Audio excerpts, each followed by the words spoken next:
vamos entonces a presentar la próxima sesión. Como dije, el nombre de la conferencia es Zero Trust y va a estar a cargo de Federico Müller, Senior Modern Work Specialist de Microsoft. Federico es profesional con más de 20 años de experiencia en empresas TICs.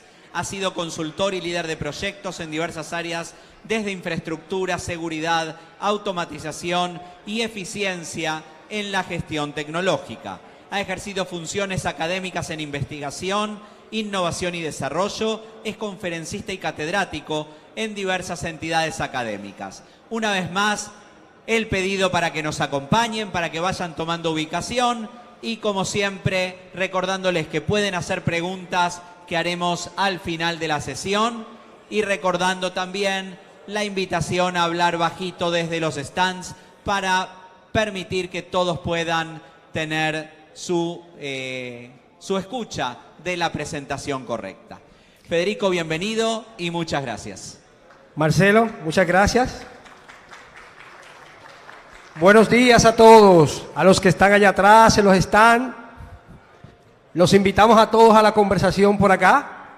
Más que una presentación, quiero que tengamos una conversación sobre Zero Trust. Hace un par de semanas me llamaba un amigo, sentado en un camino, en un vuelo a Puerto Rico, y me decía, mira, tengo un ransomware. Típico, es algo muy común, es una llamada que ya uno recibe muy frecuentemente, y regularmente el sentimiento es, no sé qué hacer, ¿qué hago? Y lo primero que le pregunto es, ¿tienes un buen backup? Y me dice, no, encriptaron el backup también. ¿Qué sucede? Pues, ¿tienes papel para reconstruir la data? Bueno, se hace difícil. Muchos de nosotros no nos hemos visto allí, pero en algún momento cada uno va a pasar por eso. Y decía la persona que estaba aquí anteriormente que es muy frecuente el día de hoy lo que vamos recibiendo a nivel de ataques de ransomware. Vamos a hablar un poco de Zero Trust y vamos a hablar entonces de cómo protegernos mejor sobre lo que son ataques o incidentes de ransomware. Y quiero empezar hablando de este incidente que sucedió hace un par de meses. Este incidente sucedió al gobierno de Costa Rica, al Ministerio de Hacienda inicialmente, donde un grupo de atacantes que se denomina Conti, el cual tiene un negocio basado en la venta de ransomware como servicio, pues decidió atacar a esa agencia de gobierno y le dijo, bueno, yo quiero de recompensa $10 millones. La entidad tenía un nivel de compromiso importante. ¿Y por qué? Porque el atacante el día de hoy ve esto como un modelo de negocios. ¿Y qué pasa? Que lo primero que ataca es el backup. ¿Para qué? Para que si yo encripto la data, la persona no tenga cómo recuperarse. Inclusive, en la mentalidad del atacante es hasta que yo no tengo el backup secuestrado, yo no ataco la data.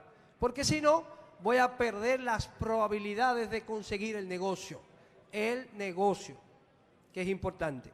Este ataque tuvo un impacto tan fuerte que el presidente de turno del gobierno tuvo que referirse a él y decirle a los atacantes que no le iba a pagar.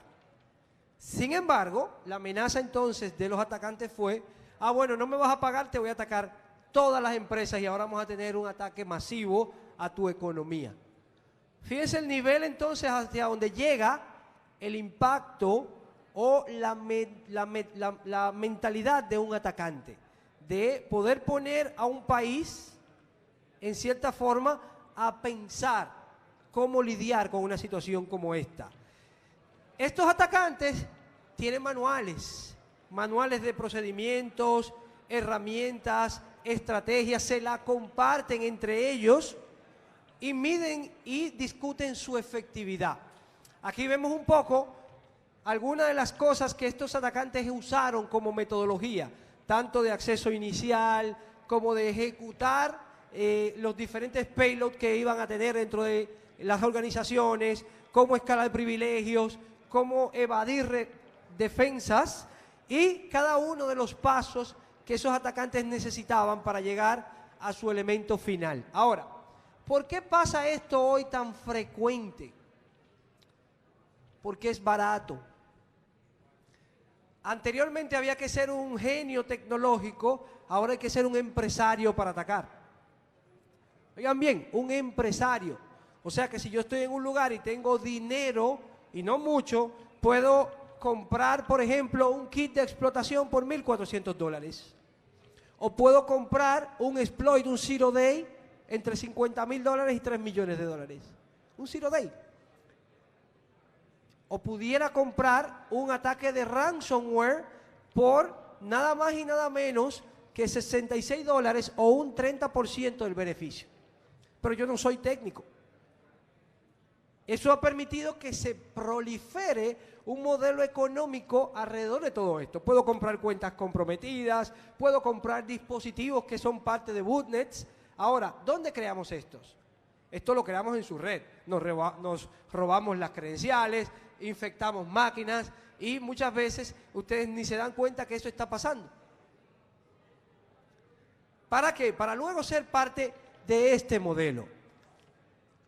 ¿Qué sucede? Bueno, hay una metodología muy clara en cómo hacerlo y esa metodología ha ido evolucionando.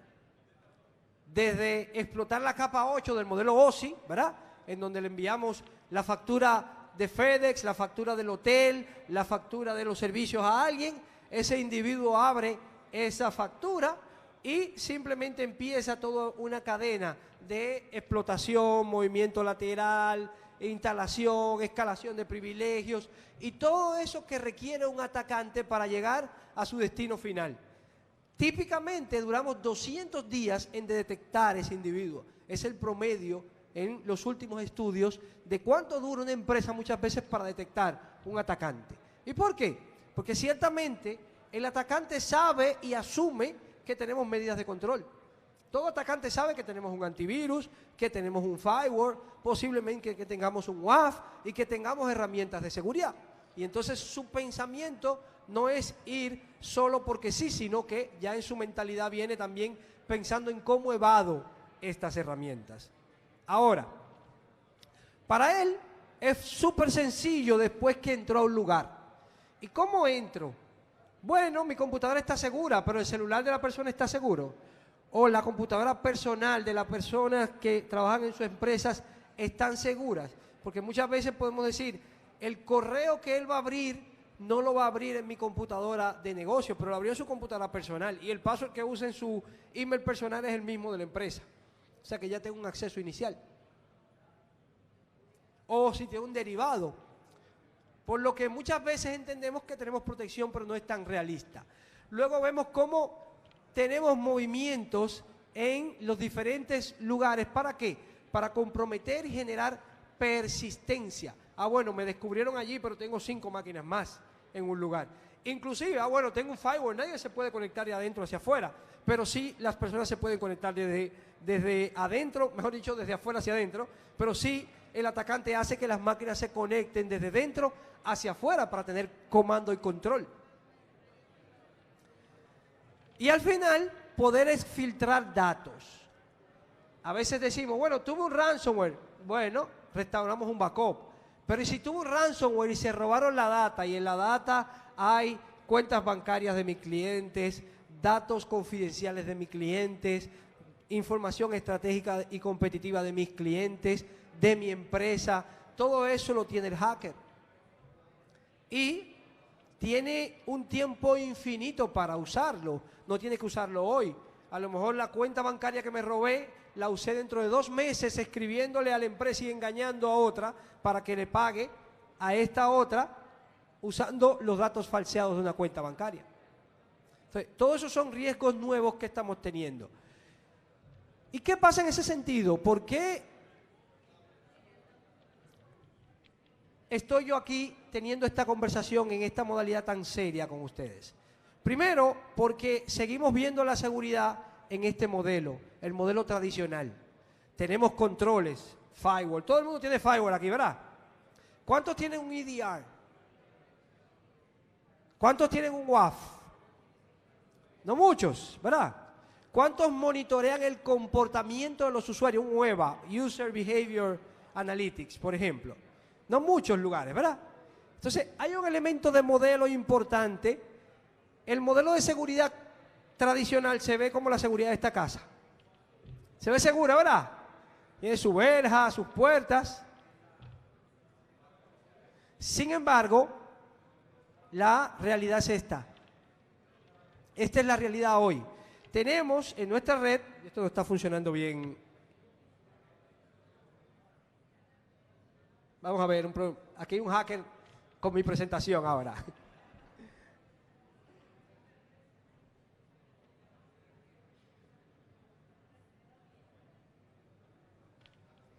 Bien, como les decía, la seguridad tradicional se ve como esto. Al verse en ese modelo, lamentablemente estamos en desventajas. ¿Y por qué? Porque nuestros controles, aunque son inversiones de tiempo e inversiones económicas importantes, resultan obsoletos para la seguridad del día de hoy. ¿Por qué? Tenemos en nuestra red televisores, access point, impresoras, celulares, personas que usan dispositivos de su vida personal en el entorno del trabajo, ¿verdad? Todo eso ha cambiado el modelo de seguridad, que todavía lo seguimos viendo así, ¿verdad?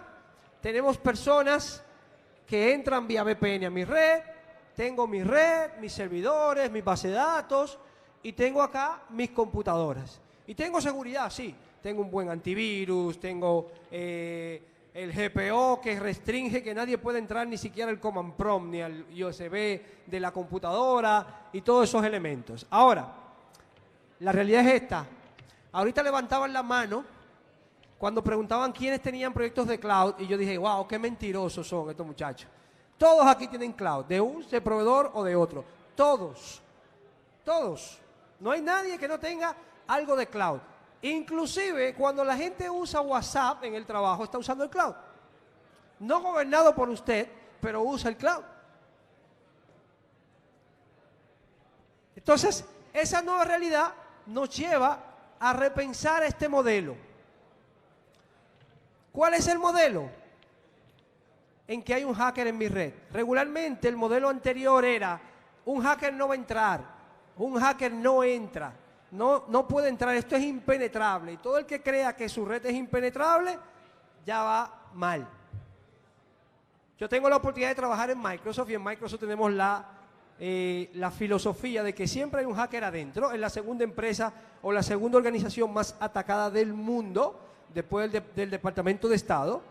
Y el área de seguridad, como lo mira, es, aquí hay un hacker, hay que encontrarlo. Y siempre nos tiene paranoicos de que tenemos que encontrar el hacker.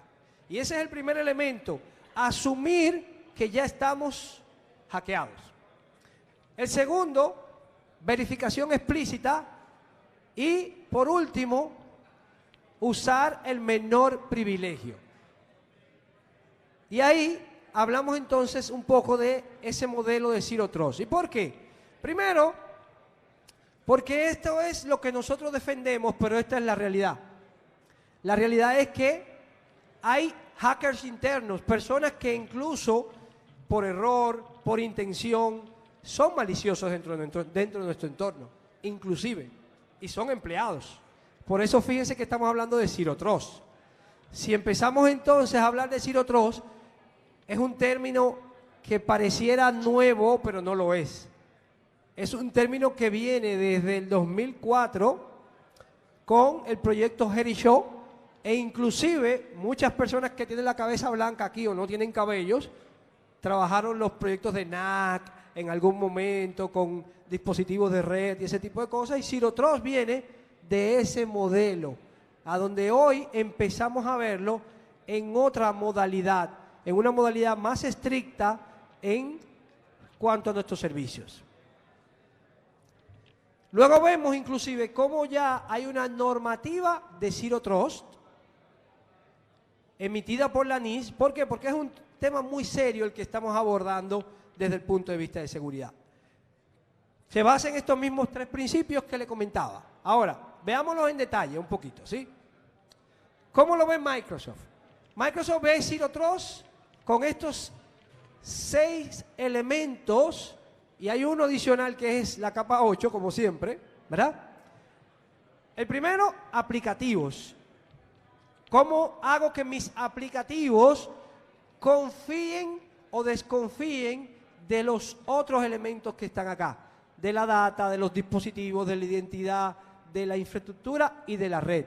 Cada uno de ellos, en detalle, juegan un papel en este modelo.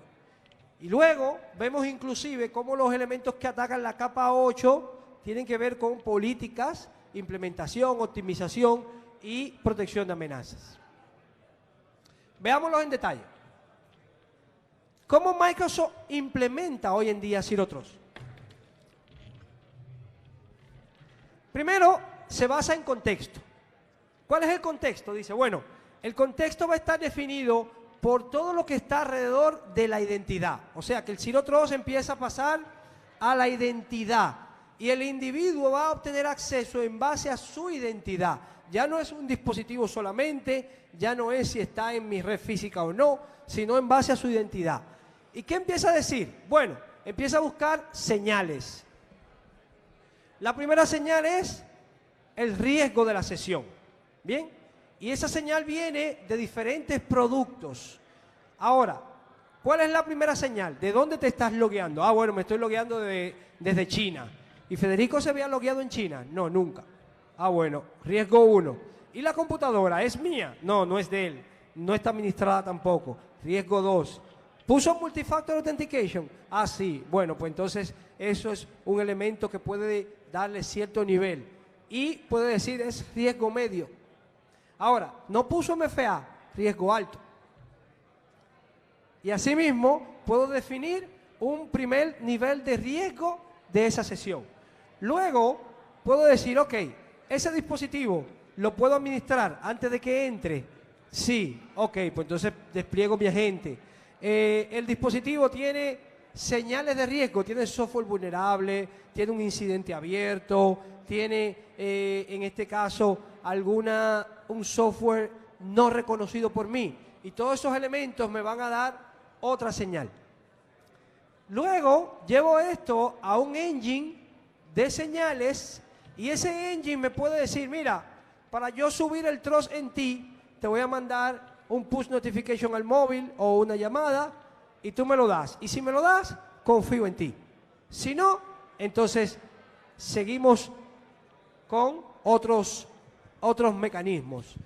Si no me lo das, o yo en este caso tengo otro elemento que es mi base de datos de inteligencia y resulta que encontré que la credencial que tú estás usando está en mi base de datos de inteligencia como una credencial que ha sido vulnerable, entonces reseteo tu contraseña.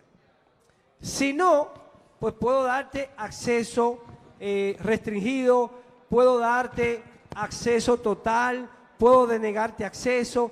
Y fíjense que aquí yo no estoy hablando de Office 365 solamente. O sea, todo esto es a diferentes servicios o soluciones que pudiera tener usted en su empresa, incluyendo soluciones que están en premisa. En ese modelo yo voy a poder garantizar entonces acceso a todo mi stack de aplicativo, siempre pasándolo por estos controles.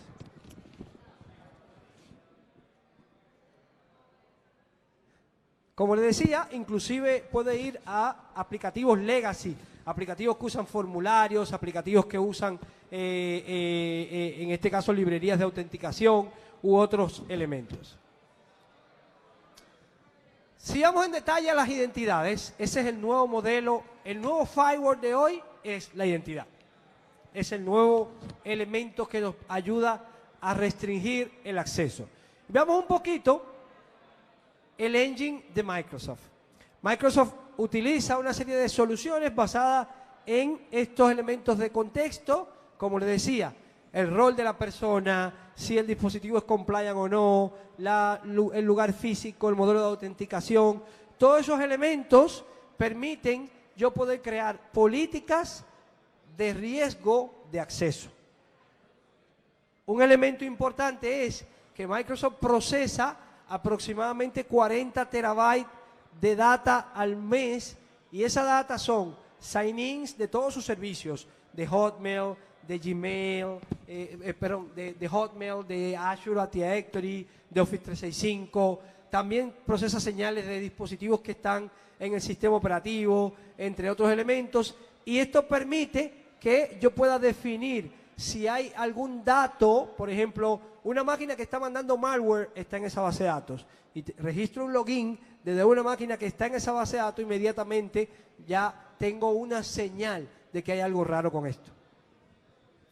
Luego podemos ver qué pasa como resultado final en ese sentido. Como resultado de esa evaluación, si yo quiero permitir acceso limitado, acceso completo, si voy a pedir multifactor authentication, entre otros elementos.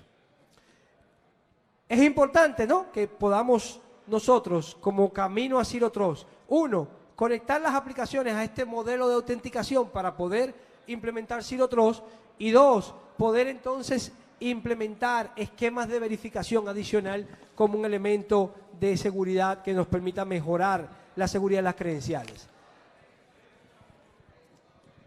Otro elemento importante en el contexto son los dispositivos. Y aquí entra un problema grave. ¿Bien?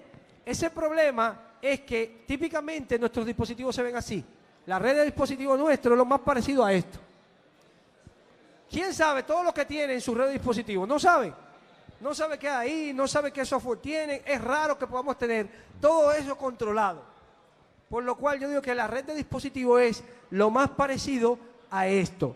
Y Microsoft lo entendió así. ¿Y por qué? Bueno, yo tengo 4 dispositivos que uso para acceder a la red de Microsoft. Y Microsoft dice, ¿cómo tengo control sobre ellos total? Me es difícil. Entonces lo que hago es que defino mis políticas de cumplimiento en ese modelo. Acá, si me funciona el clic de nuevo,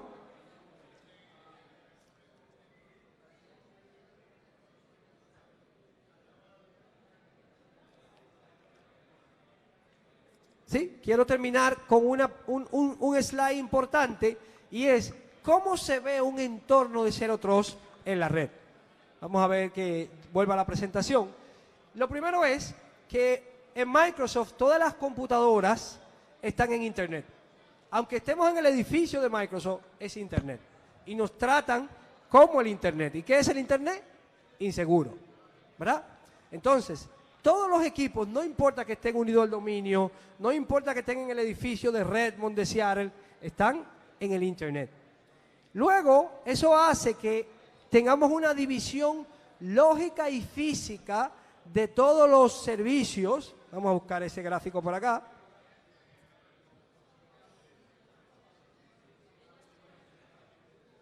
Vamos a ver dónde está.